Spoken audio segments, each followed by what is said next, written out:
Okay, let's go ahead and get started. Welcome to the second Virtual Brown Bag Lunch webcast of 2019. The Virtual Brown Bag Lunch series is brought to you by the Cybersecurity Skills Journal and the National CyberWatch Center's Curriculum Standards Panel program. Last month, we learned about a new bootcamp courseware for information security fundamentals.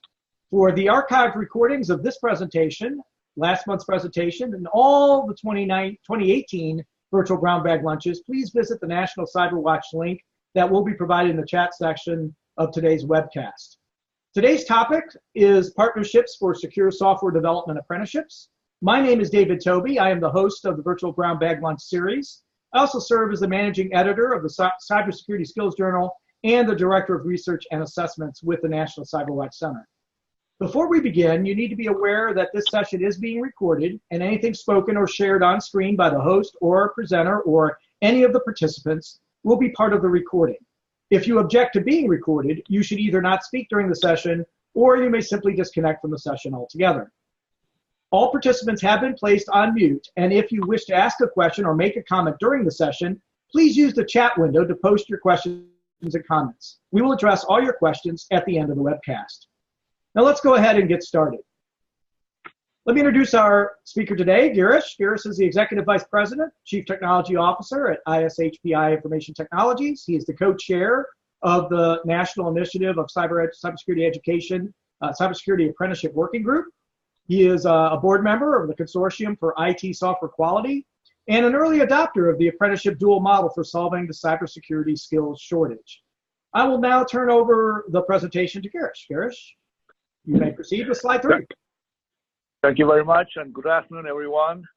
I thank all of you for attending this presentation today, and a big shout out to Dr. David Toby and Dr. Casey O'Brien, the National CyberWatch Center, for this opportunity.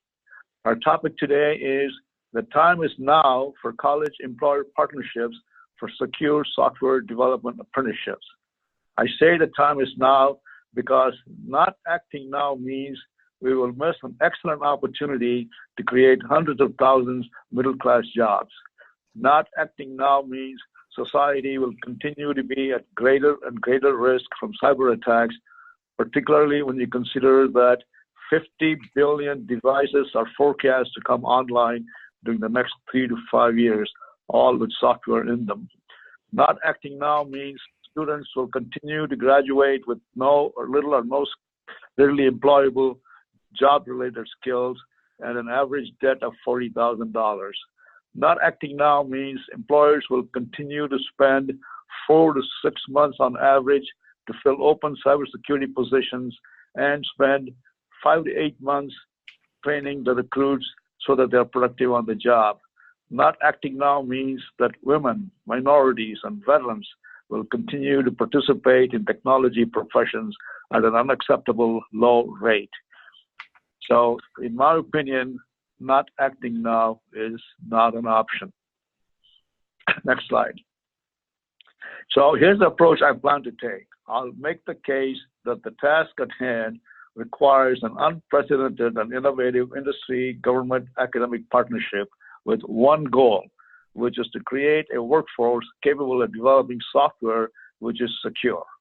I'll make the case that we should launch dual model apprenticeships at scale to solve the cybersecurity skills shortage and move the needle on reducing the number of cyber attacks.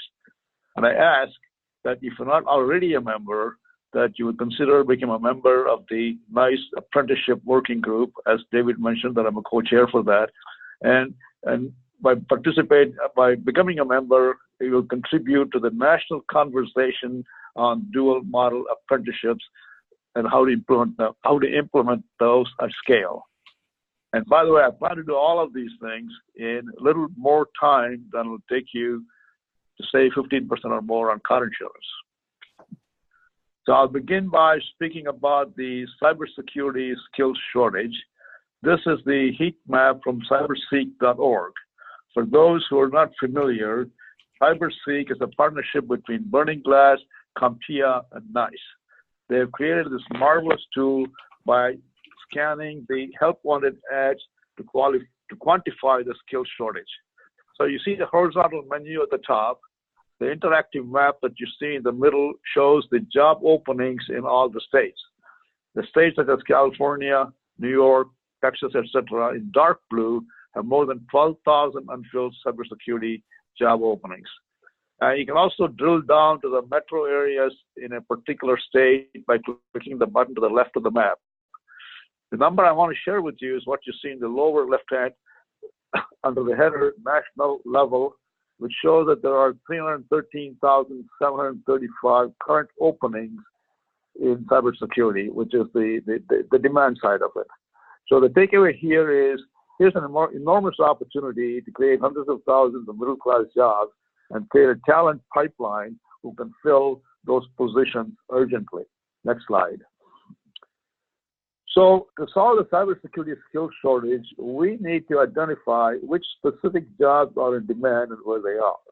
And here, the NICE cybersecurity workforce comes in very useful. NICE has created the workforce framework, and you see that here as a national resource that does a pretty fine job of categorizing, organizing, and describing the cybersecurity work. It provides a national standard for organizing the way we define and talk about cybersecurity work and what is required to do that work.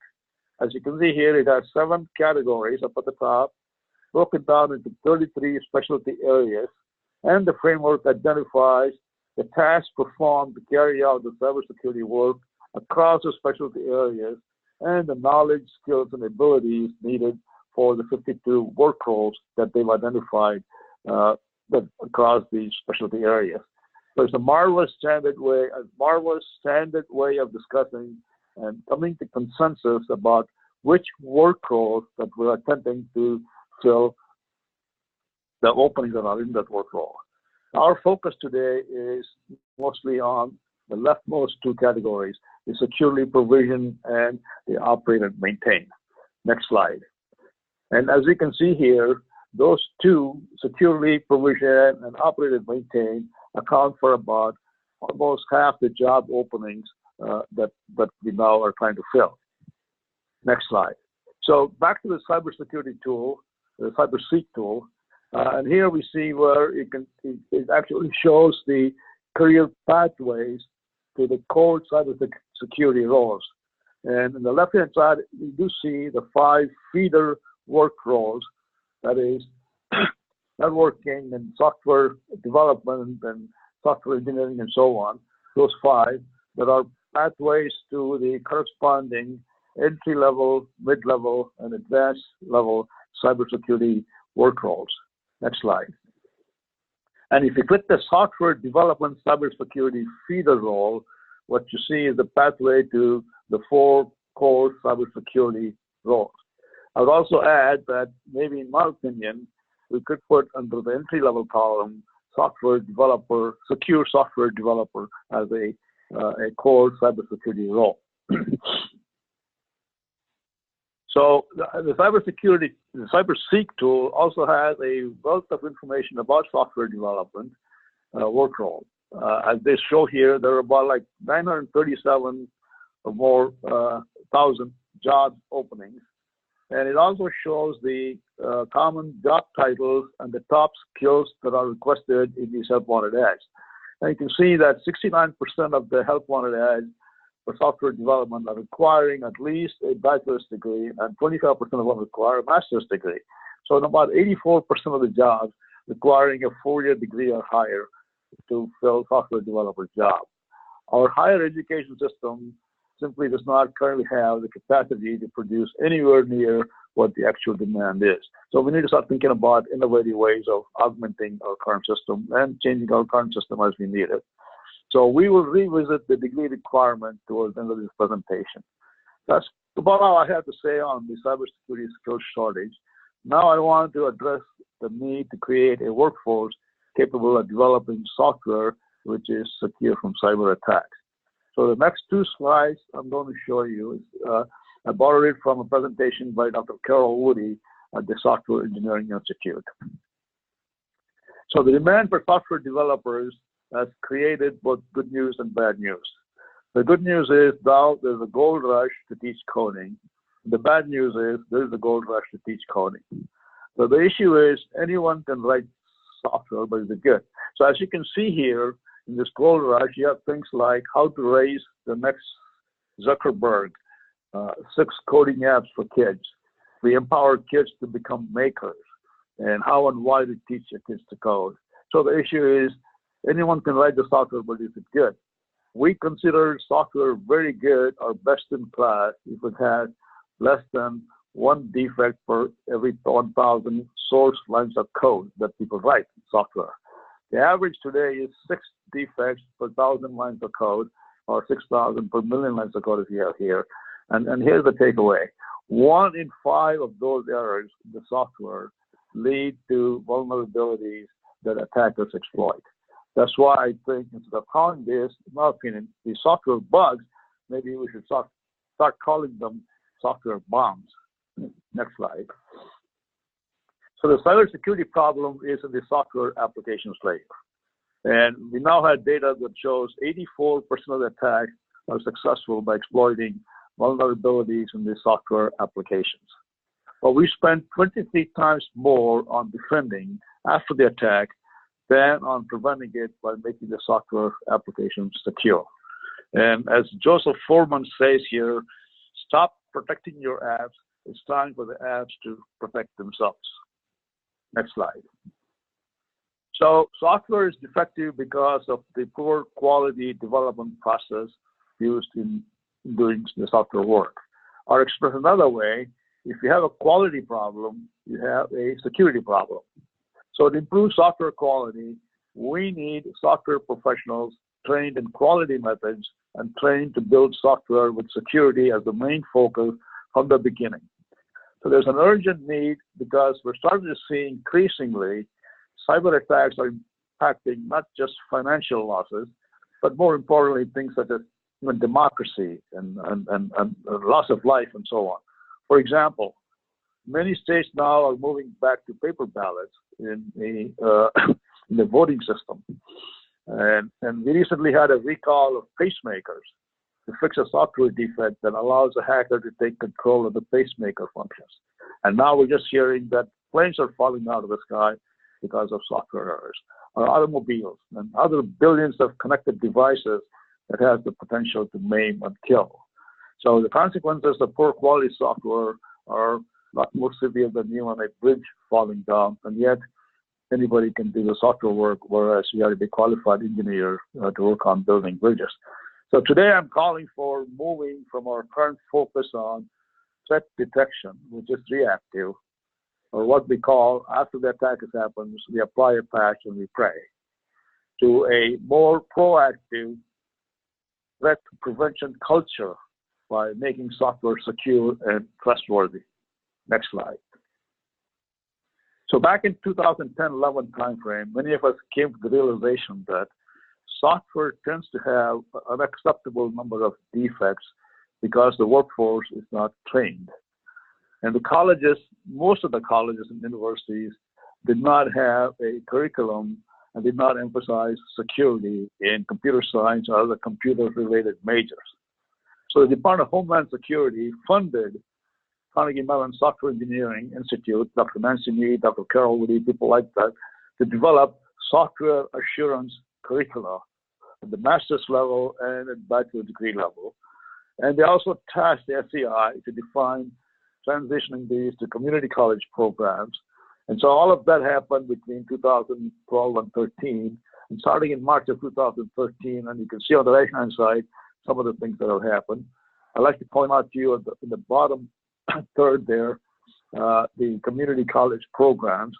Now we have 3 community colleges that have created Associate of Applied Science degree in secure software development. 2 of them, Illinois Central College in Peoria, my hometown, and Alamo Colleges in San Antonio, combined the degree with employer-driven apprenticeship for a dual learn and earn model. Next slide. So the curriculum, I just want to quickly share with you without boring you with too many details, but the curriculum for community colleges recommends the inclusion of security topics in computer science 1, 2, and 3, those courses, as well as recommending that 3 additional courses like introduction to computer security, secure coding, and introduction to assured software engineering be added. And I want to point this out because there's a misconception that somehow many people seem to imply that all we need to do is to add a course on secure coding in our curriculum. Now remember that the cybersecurity problem has been with us for the past 15 to 20 years. It just didn't happen overnight. So we're not going to solve it with one coding course or other expedient methods like 6 to 8 week boot camps on coding and things like that. We need to go back to getting people into rigorous degree programs with curriculum, which is why I'm showing this to you. Next slide. So, and then the curriculum has got to have some recognition as a good housekeeping seal. As you see here, the SCI curriculum has been recognized by two of the largest professional bodies, IEEE and ACM. And so I encourage you to go to the SCI website and take a look at the material, download the material, review it, and if you want to proceed further with software assurance education or secure software development.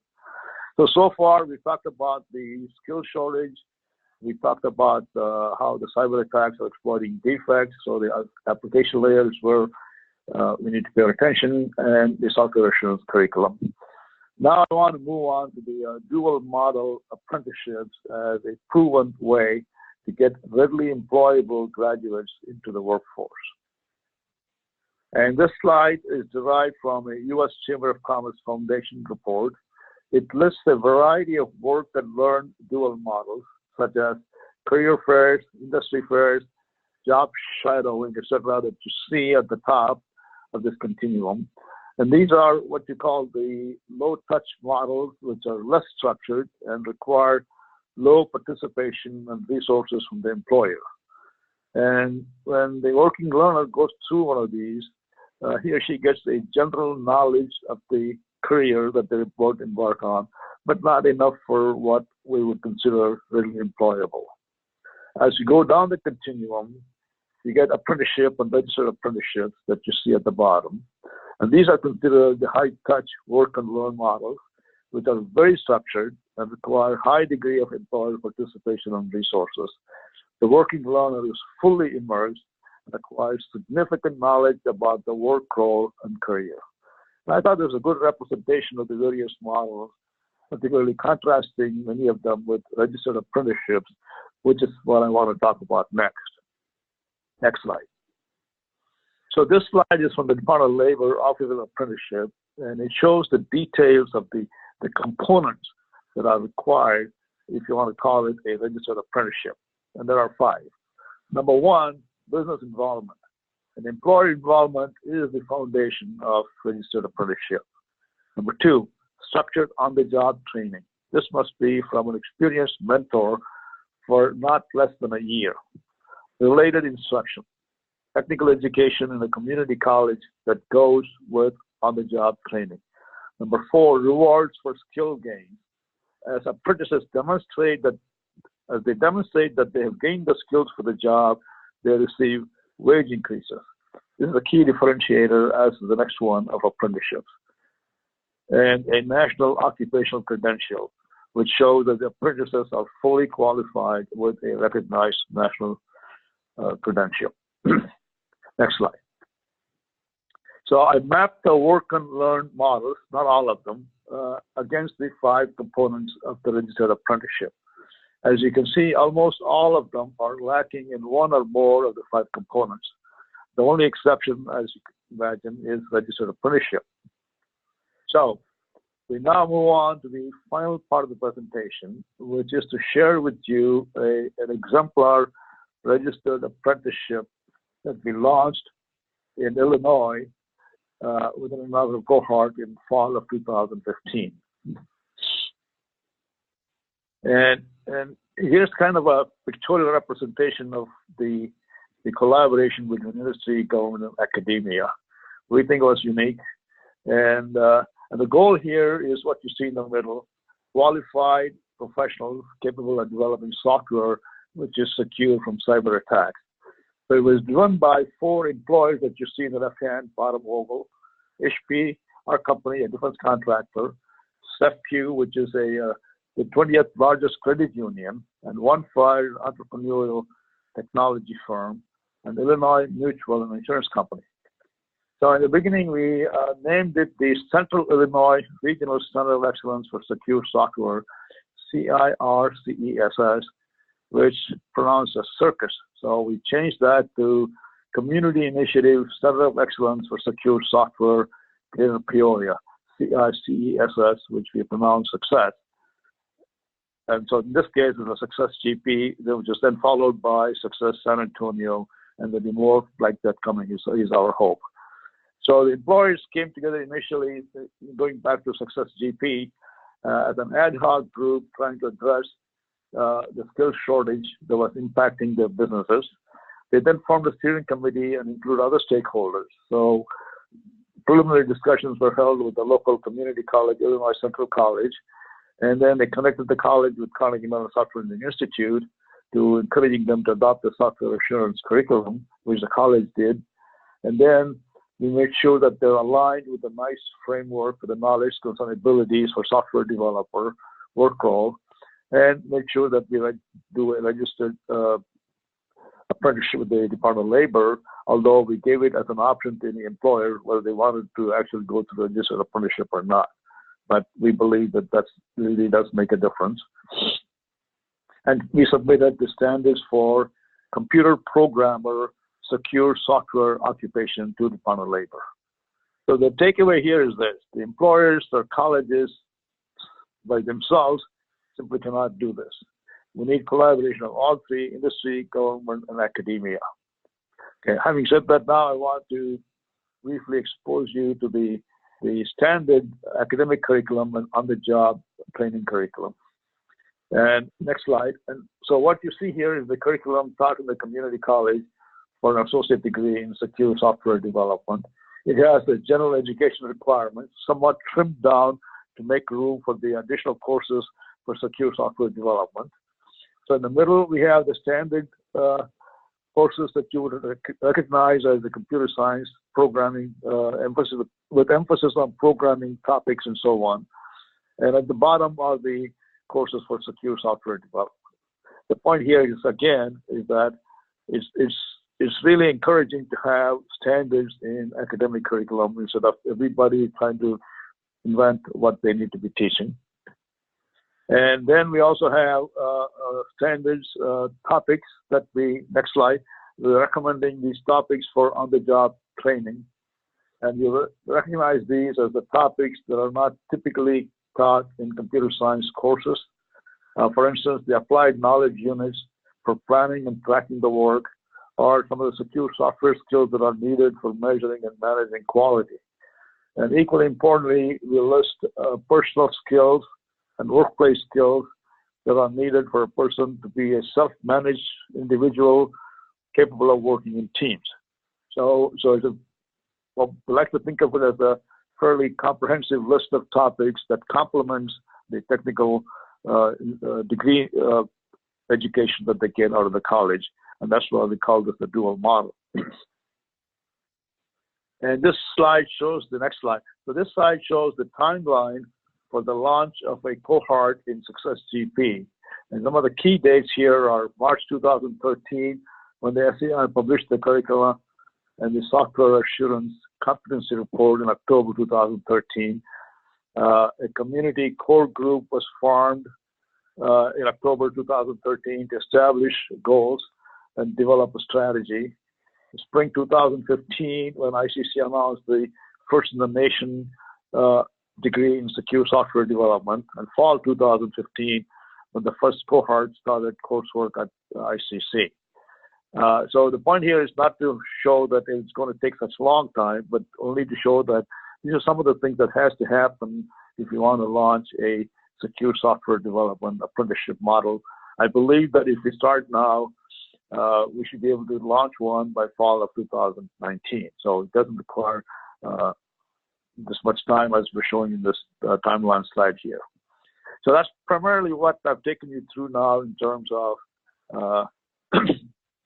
the skill shortage, the need for secure software development, and then the need for industry and government, academia working together and creating some standard curriculums and so on that could be used, which will lower the cost for everybody. And without that, I don't think we'll be able to scale, do apprenticeship at the scale that we like to do it. So now I'd like to conclude with some closing thoughts on what I consider ought to be the sea changes in how we look at the secondary and post-secondary education. And finally, we'll close with a list of principles to do apprenticeships at scale. The next two slides are from the Center on Education and Workforce at Georgetown University, with the thought leadership from Dr. Anthony Carnegie there, who does a pretty fine job, in my opinion. And he published an op-ed in the next slide. He published an op-ed in the Washington Post last week called Why 14 is the New 12. And he makes an excellent point to rethink the K through 12 and really visualizing K through 14 with vocational technical education leading to success in life and career. So the point is, while it is true that not everyone needs a college, but a high school diploma isn't enough either in today's technological, global, interconnected world. So a different paradigm is why the 14 is the new 12. Next slide.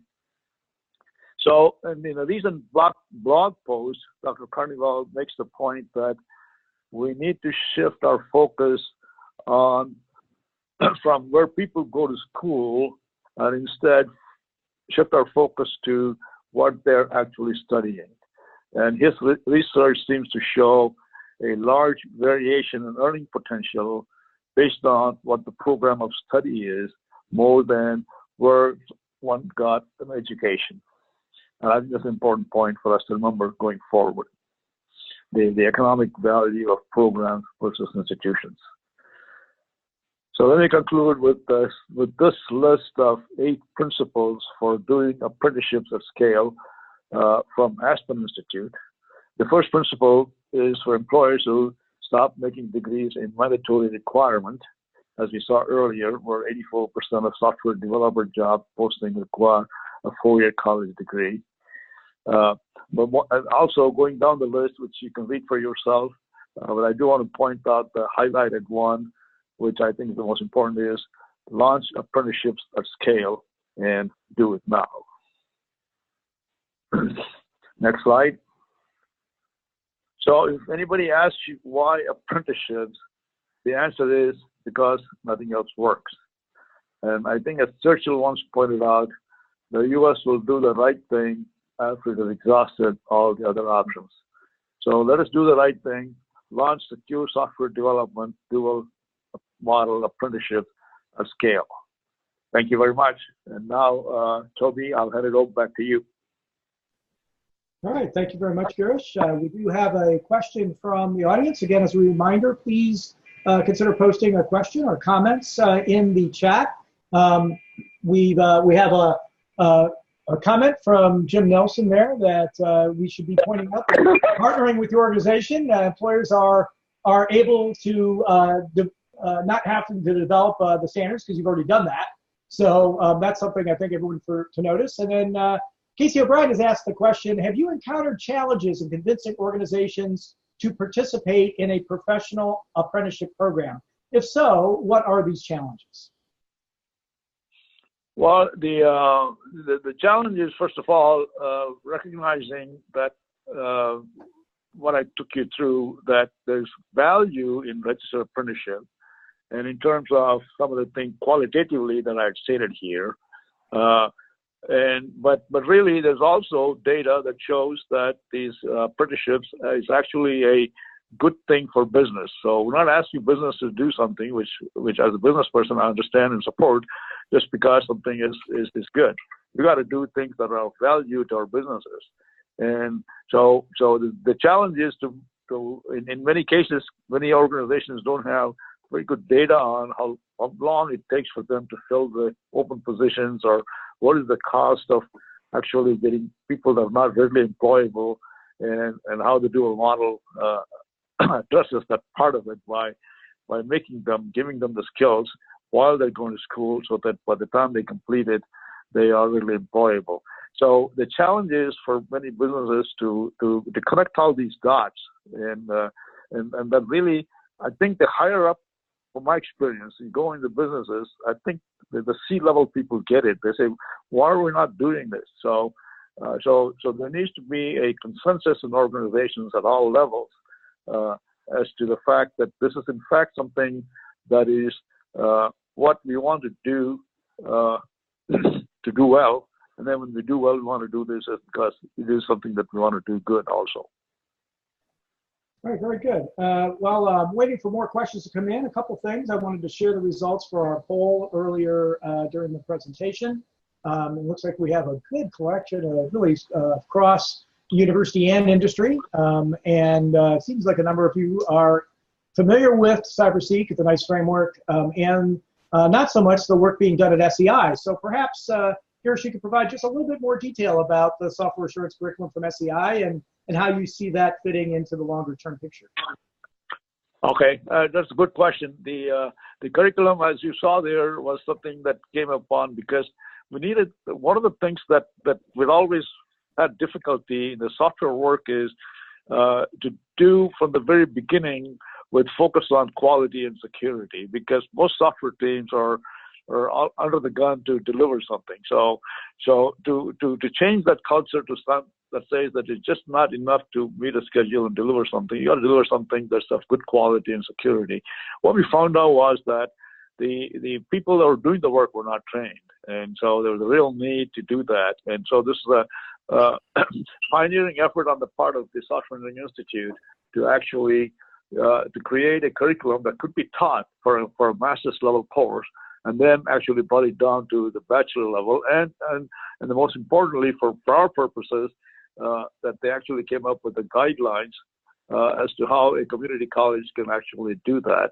And it was also, David, vetted by organizations like certificate giving organizations like ISC Squared that says that, yeah, the competencies that you will get out of this curriculum are the competencies you need to be a secure software developer and so on. And then, as I showed there, it also has the blue ribbon recognition from IEEE and ACM and so on. So basically, what we have is a curriculum that can be adopted for a 2-year degree, and look at that as a standard one instead of going developing additional curriculum now at this late stage of the game. Thank you. Sure, yeah. So then we have a question from Kay Woodward that says, is there a way to make a company who does these kinds of partnerships to earn, say, a gold partner with CyberWatch, or something like vendors taught when they are Microsoft Gold partners? So what do you think about, you talked about a little of the accrediting of sort of the students and their qualifications, but what about, development companies and other companies in terms of getting their organization certified, perhaps in a way similar to the capability maturity model that's done for software engineering?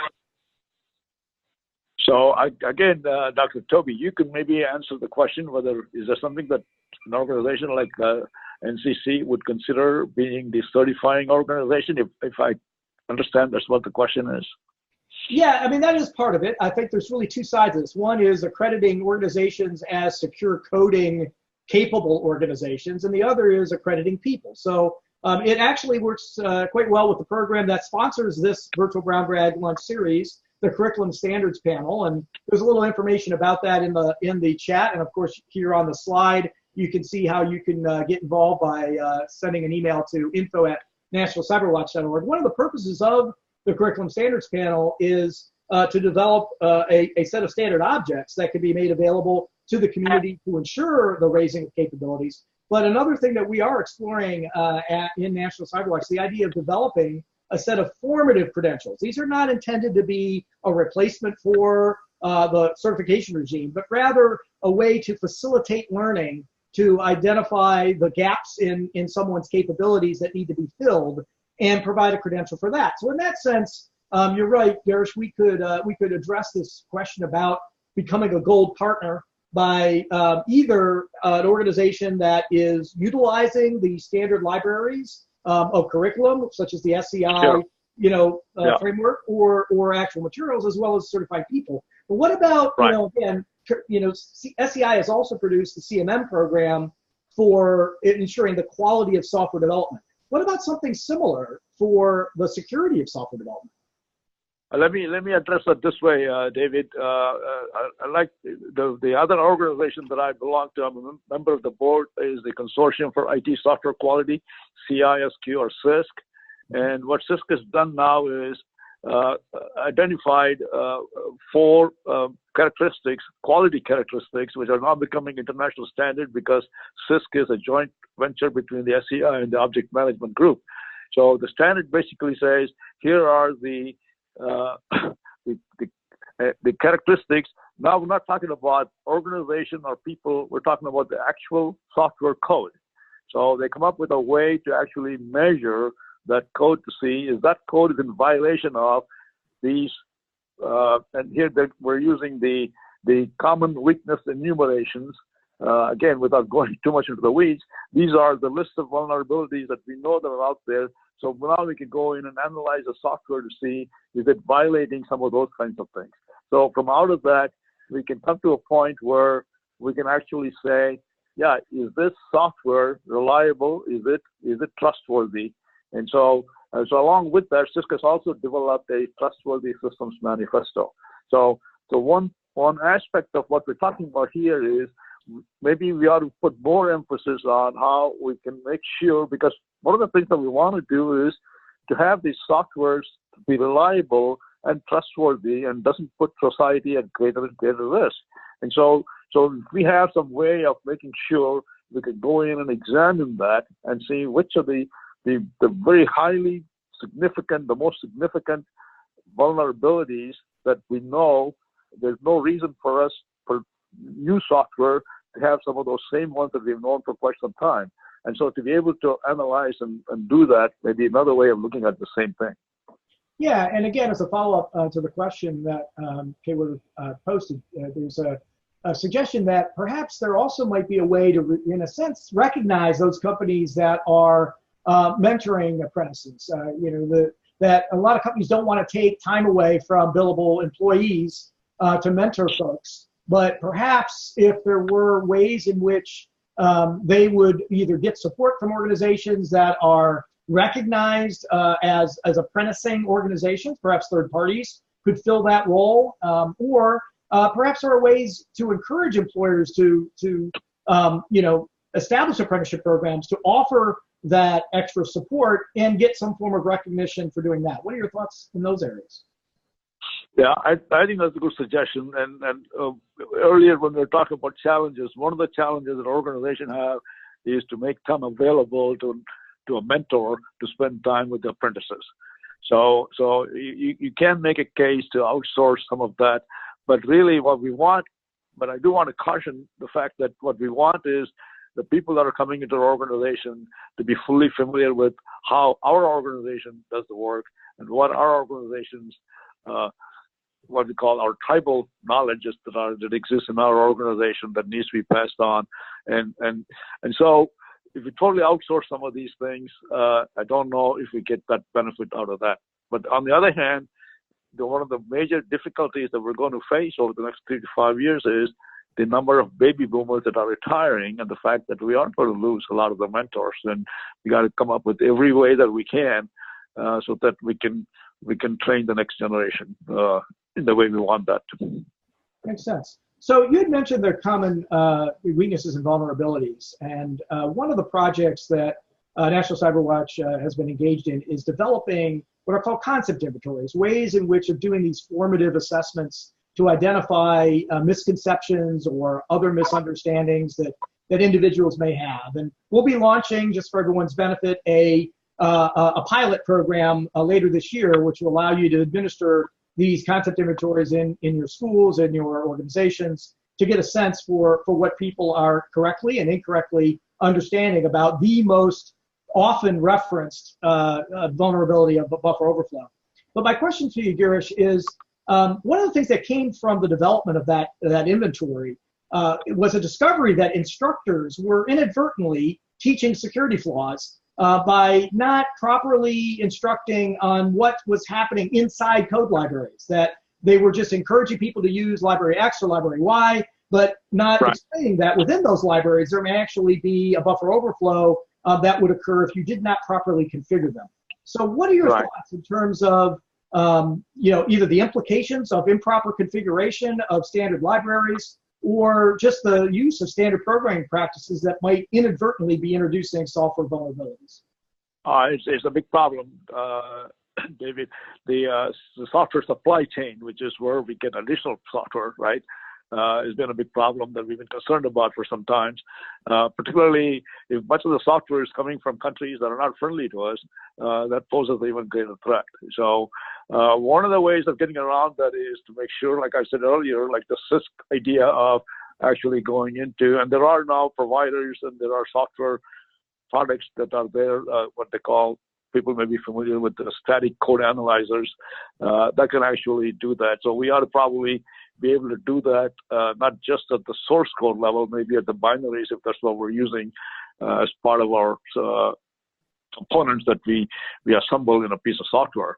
So one thought along the same lines, again, is to come up with a software bill of material which will identify in a piece of software what the various pieces are and the source from where it came from, so on. So that, again, we could have some idea of how much risk we are when we're using a particular application and where it came from.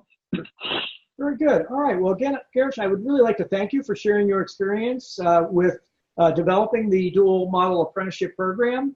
And we would certainly like to thank everyone today for your questions, thoughts, and attending today's event. I'd like to remind you that upcoming next month, we will have Dr. Nancy Landerville talking about digital forensics. And in May, we have a very special event for those who have interest in developing concepts, ideas, and other elements of their experience into publishable papers. We will be conducting a virtual paper development workshop with the editorial board and review panel from the Cybersecurity Skills Journal. I have posted in the chat more information about the Cybersecurity Skills Journal. There's a link there where you can get access to our last issue. Again, we would like to thank you all for attending today, and hope we will see you on a future virtual brown bag lunch. Have a wonderful day, and look forward to seeing you next month. Thank you, everyone. Thanks, David. Bye-bye.